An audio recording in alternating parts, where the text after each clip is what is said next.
속지 말라. 악한 동무들은 선한 행실을 계속해서 우리가 고린도전서 15장의 말씀을 통해서 부활 문제로 인해서 골머리를 앓고 있는 고린도 교회를 향한 가르침, 그 권면의 내용들을 듣고 있습니다. 부활이 없으면 기독교 신앙은 사실 의미가 없습니다. 우리가 믿는 믿음도, 복음 증거하는 것도, 가르침도, 헌신도, 예배도 부활이 없다면 아무것도 아닌 것이 됩니다. 더더군다나 특히 오늘 말씀에서는 부활이 없으면 우리의 삶의 윤리도 붕괴가 된다, 이런 점을 또 강조하고 있습니다. 부활의 부정이 우리의 삶의 윤리를 붕괴시킨다고 한다면 부활신앙은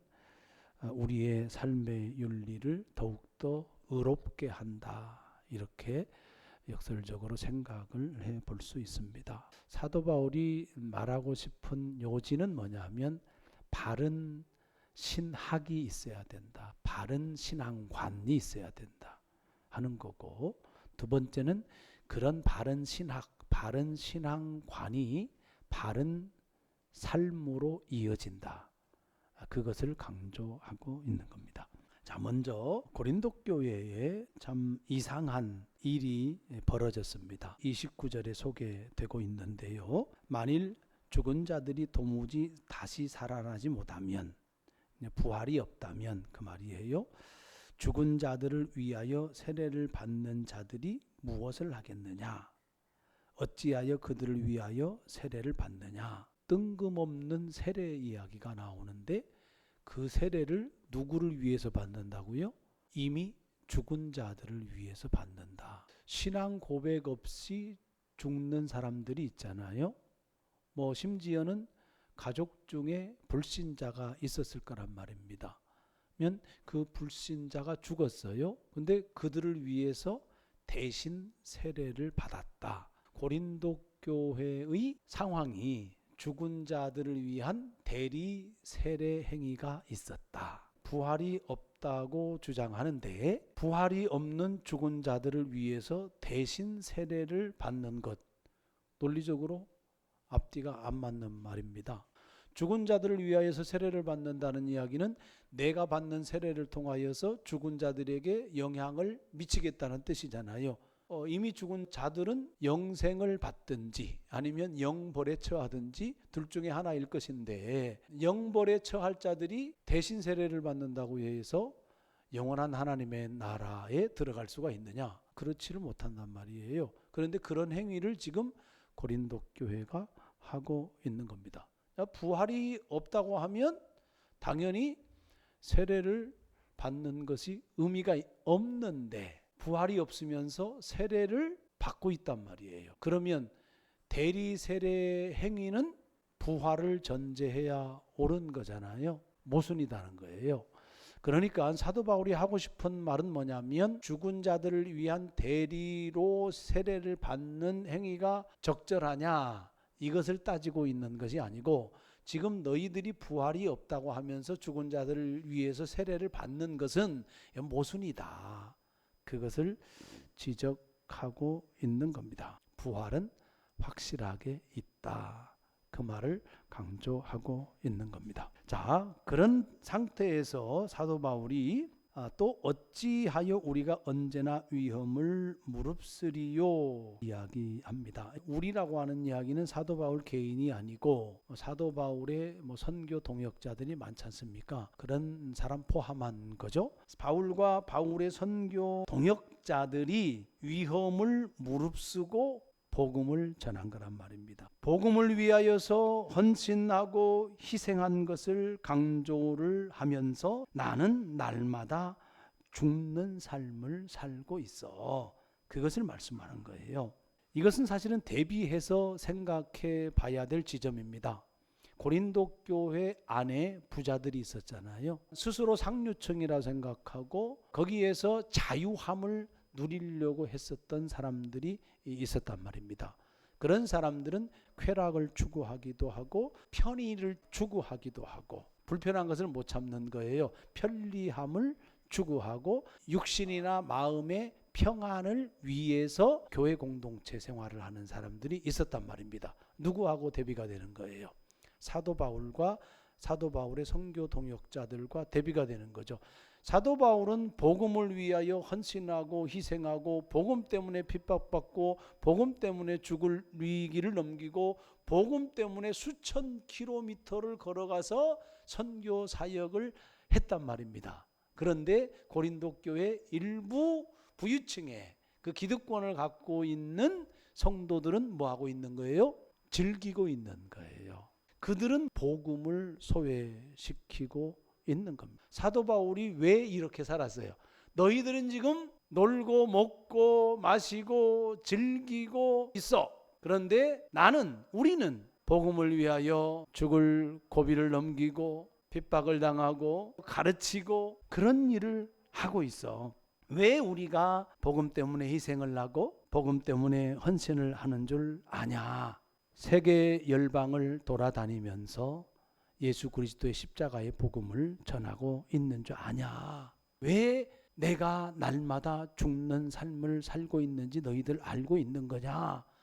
무엇 때문에 그렇다는 거예요? 부활이 있기 때문에 그렇다는 겁니다. 부활의 확신이 있기 때문에 날마다 죽는 삶을 사는 거야. 이걸 말하고 싶은 거예요. 인간적으로 또 세속적으로 이익을 얻고 유익을 누리고 그러기 위해서 죽는 것이 아니고 그러기 위해서 헌신하고 희생하는 것이 아니라 부활의 소망이 있기 때문에 우리가 그렇게 열정을 다하여 목숨을 바쳐서 선교 사역을 감당하고 있는 거야. 그렇게 말씀을 하고 있는 거예요. 여러분, 부활의 소망을 두고 살아가는 사람의 삶은 희생하고 헌신의 삶, 주님께서 자기 십자가를 지고 나를 쫓으라고 말씀을 하셨는데 자기 십자가를 지는 삶을 살아간다 라고 하는 말씀인 거예요. 그러면서 예시를 하나 듭니다. 내가 사람의 방법으로 에베소에서 맹수와 더불어 싸웠다. 자, 에베소에서 있었던 일을 우리가 사도행전 19장 가보면 사도 바울이 에베소 가서 선교를 한단 말입니다.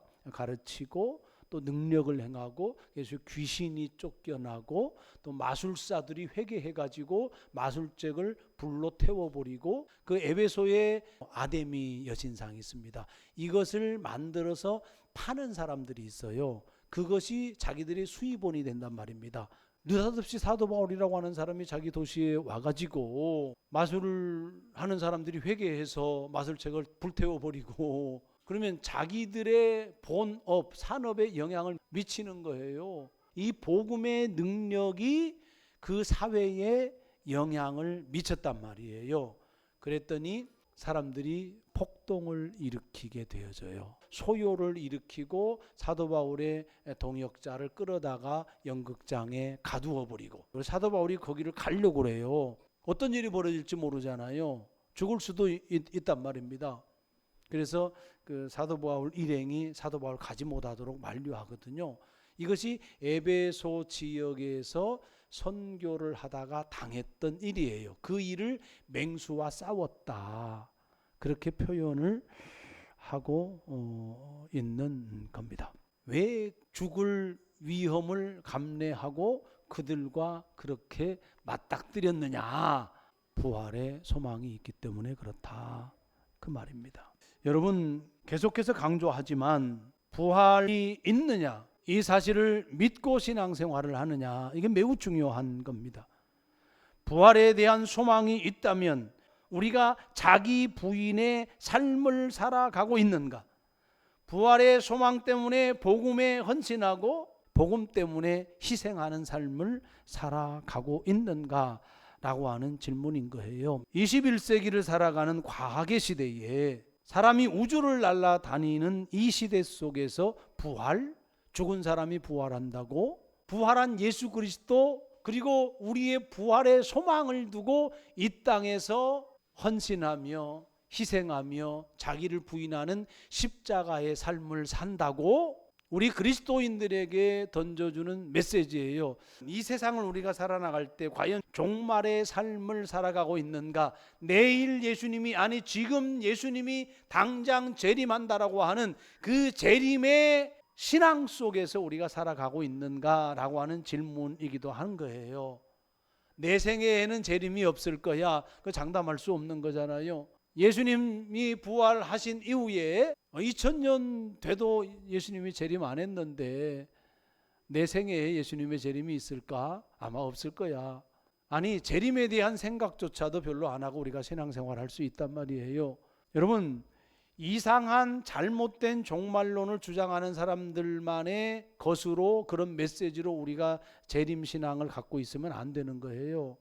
그들은 왜곡된 잘못된 신앙에 편승해서 그렇게 주장을 하고 날짜를 계산하고 장소를 특정을 하고 그래서 우리를 미혹하는 거지만, 중요한 것은 뭐냐면 재림신앙은 너무나도 중요한 거예요. 왜? 그것은 우리의 부활과 직결되기 때문에 그렇고, 그 이후에 하나님과 더불어, 주님과 더불어 영원히 사는 삶이 전개되어지기 때문에 그런 거예요. 개인적으로 사도 바울이 목숨 걸고 싸웠던 선교의 현장을 한번 이미지로 한번 그려보시고, 우리의 삶의 현장 속에서 부활신앙이 있다면 우리는 영적 싸움을 싸워야 된다 하는 말씀인 겁니다. 자, 그 다음 말씀 볼게요. 32절, 내가 사람의 방법으로 에베소에서 맹수와 더불어 싸웠다면 내게 무슨 유익이 있으리요? 죽은 자가 다시 살아나지 못한다면, 부활이 없다면 그 말이죠. 내일 죽을 터이니 먹고 마시자 하리라. 부활이 없으면 사람의 관심이 먹고 마시는 일에 쏠리게 된다. 쾌락주의로 흐른다. 그 말인 겁니다. 고린도 지역에 물질적인 풍요로움이 있었어요. 성적 타락이 만연한 도시였어요. 그리고 그러한 문화가 우리가 앞에서 고린도 교회의 문제를 보았지만 고스란히 어디에 들어 있었어요? 고린도 교회 안에 들어 있었습니다. 부활신앙이 없으면 결국 고린도 교회도 세상과 다를 바 없는 그런 모습을 띠게 된다. 부활이 없는 신앙은, 부활이 없는 인생은 결국 쾌락이 최선인 거죠. 고난을 감수할 이유도 없어요. 부활이 없는데 굳이 윤리적으로 도덕적으로 우리가 온전함을 추구하면서 살아갈 이유가 뭐 있어요? 내 몸 보호하고 내 마음대로 내 자유대로 그렇게 살아가면 되는 거지, 윤리가 필요가 없어지게 되어지는 겁니다. 여러분, 근데 보세요. 지금 이 세상이 그런 세상 아닌가요? 마치 오늘이 마지막인 것처럼 살아가는 세상. 한 나라의 국가를 운영하겠다라고 하는 대통령 후보들의 언사들을 보게 되어지면 내일이 없는 겁니다.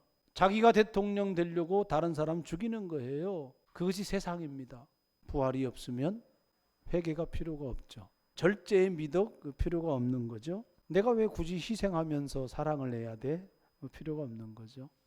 부활이 없으면 인간의 삶은 쾌락주의로 흐를 가능성이 크다. 그러면서 권면합니다. 33절에 속지 말아라. 그러니까 세상에 속지 말아라, 그렇게 이야기를 하는 거죠. 그러면서 지칭을 해요. 악한 동무. 악한 동무들은 선한 행실을 더럽힌다. 그러면 고린도 교회 상황에서는 이 사람들은 어떤 사람들이겠어요? 부활을 부정하는 사람들이고 하나님의 말씀을 왜곡해서 가르치는 사람들이고 세속의 가치, 세속의 문화를 교회에 끌어들인 사람들, 그런 사람들이죠. 그 사람들에게 미혹당하지 말아라. 그 사람들에게 속지 말아라. 그들은 악하다, 악한 동무다 라고 이야기를 하는 거죠. 사람을 잘 만나야 됩니다. 친구가 중요한 겁니다. 이 영향을 받거든요. 그런데 친구를 잘 만나려면 내가 준비가 되어 있어야 돼요. 내가 건강한 생각을 갖고 있어야 건강하지 않는 모습을 분별할 수 있는 거거든요. 내가 정직해야 부정직함을 멀리할 수 있는 거잖아요. 내가 진실해야 비진실에 대해서 파악이 되는 거예요. 내가 의로워야 불의함에 대해서 분별할 수 있는 거거든요. 그러면 내가 그 부분에 대해서 준비돼야 되는 거예요. 교육이라고 하는 건 바로 그런 거예요. 준비하는 과정. 왜 유아교육이 중요하고 초등교육, 중등교육이 중요한가? 그것은 바로 가치관을 구조화시켜 나가는 과정이기 때문에 그렇거든요. 근데 그 과정 속에서 가장 중요한 게 인성이거든요. 인성을 생각할 때 여러 가지를 생각할 수가 있지만 우리가 정직해야 된다, 성실해야 된다, 책임감이 강해야 된다, 또 합리적으로 생각하는 훈련, 논리적으로 또 생각하는 훈련, 경청할 수 있는 공감력, 이러한 부분들 너무나도 중요한 가치가 되어지는 거죠. 이러한 것들이 사람의 마음, 사람의 인격을 형성해 나아가는 것들입니다. 그런 사람으로 준비되어져 가는 과정을 그건 가르침이에요. 그게 교육이다라고 하는 겁니다. 내가 준비되어야 다른 사람에게 어떻게 해요? 좋은 사람으로 나를 줄 수 있는 거잖아요. 악한 동무 그랬는데 선한 동무가 되어주려면 내가 어떻게 돼야 돼요? 선한 사람이 돼야 되잖아요. 자녀 교육을 하고 뭐 청년들도 마찬가지고 대화할 때 나쁜 사람 만나지 마 그렇게 해요. 그 친구 만나지 마. 왜? 질이 안 좋은 것 같더라. 그랬을 때 자기 자신을 돌아보아서 악함이 나한테 있는지 그걸 또 봐야 되는 거잖아요. 신앙의 사람을 잘 만나야 되는 거죠. 자녀를 위해서 기도할 때 중요한 것이 뭐냐면 신앙의 사람을 잘 만나야 되는 거예요. 그래서 여러분들이 신앙의 사람이 되어줘야 돼요. 어제 전주에 갔었습니다.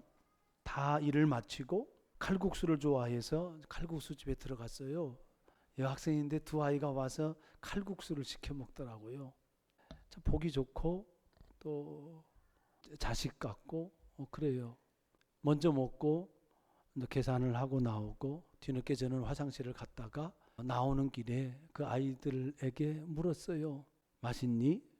너무 맛있게 먹는데 두 명인데 3인분 같네? 그러면서 그랬어요. 이쁘다. 이쁘다는 표현이 얼굴이 이쁘다는 게 아니라 어른으로서 아이를 보니 그 자체로 이쁜 거예요. 이쁘다. 나 순천에서 왔는데 그 너희들 밥값 내가 계산할게. 그래서 결제해주고 왔어요. 교회를 다녀라. 내가 목사다. 그런 얘기는 하지 않았습니다. 그랬더니 그 사장님이 그 아이들에게 다가가서 저런 아저씨도 있구나. 그 말을 대신해 주는 거죠. 왜 내가 그런 행위를 했을까라고 생각을 했을 때 우리 사회가 좋아져야 돼요. 지금도 뭐 우리가 식당에 가면 어떤 분이 만났는데 결제를 해주고 가는 거예요. 참 좋잖아요. 근데 되게 보면은 인과관계가 있는 분들이잖아요. 근데 예전에는 안 그랬어요. 우리 어렸을 때만 해도요, 그냥 대접을 해주는 거예요. 처음 본 사람도 그냥 대접해 주는 거예요. 동네 누가 찾아오잖아요. 그러면 그냥 퍼주는 거예요. 그런 시대가 있었단 말이에요. 그게 선한 삶이잖아요. 더불어서 함께 살아가는 거예요. 그것이 그리스도인들이 추구해야 될 삶인 거죠. 근데 고린도 교회에는 부자들끼리, 가난한 사람들은 그저 자기들 별 준비도 안 돼 있는 음식인데 자기들은 집에서 고기 준비해오고 뭐 준비해오고 해가지고 진수성찬으로 먹고, 그게 교회의 모습이단 말이에요. 예루살렘 성전 바깥에 베데스다 연못에 그 얼마 떨어지지도 않는 곳이에요. 예루살렘 성전이 평화의 집이잖아요. 그 기도의 집이고. 그런데 얼마 떨어지지 않는 곳에서는 그냥 죽어가고 있는 거거든요. 이것이 이 한국 교회, 한국 사회에, 아니 우리가 이 시대를 살아가는 온 세계의 모습이 아니겠는가 싶어요. 그냥 선을 베푸는 행위, 그게 부활의 신앙이다. 마지막입니다. 깨어 의를 행하고 죄를 짓지 말아라. 깨다는 이 단어 자체는 사실은 술 먹고 취해 있는 사람이 이제 술 좀 깨라 그 말의 의미거든요. 이게 정신 차려라 그 말이에요. 부활의 복음을 망각하고 살아가는데 이제 너희들 정신 차리고 진리를 사수해라. 그러면서 죄를 짓지 말아라. 의를 행하고, 의를 행한다라고 하는 게 우리는 윤리적으로 옳은 삶 그렇게 이야기할 수 있는 거지만 그 전제가 있습니다. 하나님과 올바른 관계를 맺는 것이 의예요. 하나님께서 우리를 구원하셔서 우리를 의롭게 했다라고 하는 이야기는 예수 그리스도를 통해서 하나님과의 관계가 올바르게 정립이 됐다는 뜻이에요. 이것이 의예요. 예수 그리스도의 의, 하나님의 의는 뭐냐면 하나님과 완전히 단절되어진 우리를 하나님과 연결되어진 것, 바로 한 것, 그것이 의예요. 윤리 이전에 하나님과 올바른 관계를 맺어라. 말씀과 올바른 관계를 맺어라. 복음과 올바른 관계를 맺어라. 부활신앙과 올바른 관계를 맺어라. 부활의 복음과 올바른 관계를 정립해라. 그런 말인 거예요. 그리고 거기에 합당하게 살아라. 바른 삶을 살아라. 바른 삶이라는 게 결코 쉬운 게 아닙니다. 사도 바울은 목숨을 걸고 사는 거잖아요. 제가 오늘 주보에 고립되는 용기 내용의 글을 썼습니다마는 고립이 여러분 쉽습니까? 우리가 살아갈 때 결코 쉬운 것이 아닙니다. 사도 바울이 고립되잖아요. 무엇 때문에 고립됩니까? 복음 때문에 고립이 되는 겁니다. 신앙의 사람들 보십시오. 고립되는 삶을 살아가요. 외로움을 넘어서서 고립이 돼요. 핍박을 받아요. 세상 속에서 살아가는데 철저하게 외면당하고 배척당하고, 그것이 예수 그리스도의 제자들 사도들의 삶이었고, 예수님은 어떻습니까? 예수님이 고립되는 삶을 살아가는 거거든요. 아주 철저하게 고립됩니다. 심지어 제자들에게까지도 고립되는 삶을 살아가는 게 예수님이잖아요. 강도 취급당하고 제자들 다 떠나버리고 홀로 고립이 되잖아요. 그런데 예수님이 하나님의 뜻을 놓지 않습니다. 하나님의 말씀을 놓지 않아요. 하나님의 거룩한 뜻을 놓지를 않아요. 죽음이 있어요. 핍박이 있어요.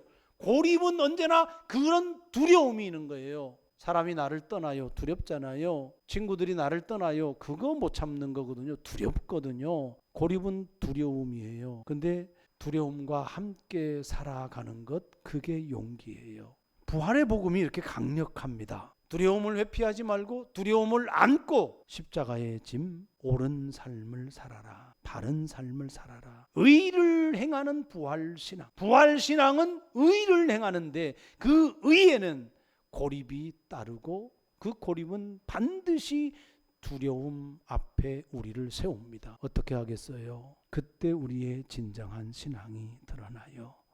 두려움과 함께 고립되는 삶을 선택한다면 그 사람은 부활신앙을 살아가는 겁니다. 말씀을 맺습니다. 부활에 대한 소망이 있기 때문에 십자가 자기 부인의 삶을 살아가는 겁니다. 부활에 대한 소망이 있기 때문에 날마다 죽는 삶을 살아가는 겁니다. 사람을 잘 만나야 됩니다. 여러분, 신앙의 사람이 되십시오. 하나님을 바르게 알고 하나님의 임재 가운데 삶이 바른 사람, 그런 사람이 되기를 주 이름으로 축복합니다. 믿음에 바로 서서 하나님의 뜻에 합당한 삶을 살아가서 이 세상에서 부끄러운 존재가 아니라 세상에 하나님의 복음을 통하여 선한 영향력을 미치는 부활의 사람, 의로운 사람이 되어지기를 주의 이름으로 축복합니다.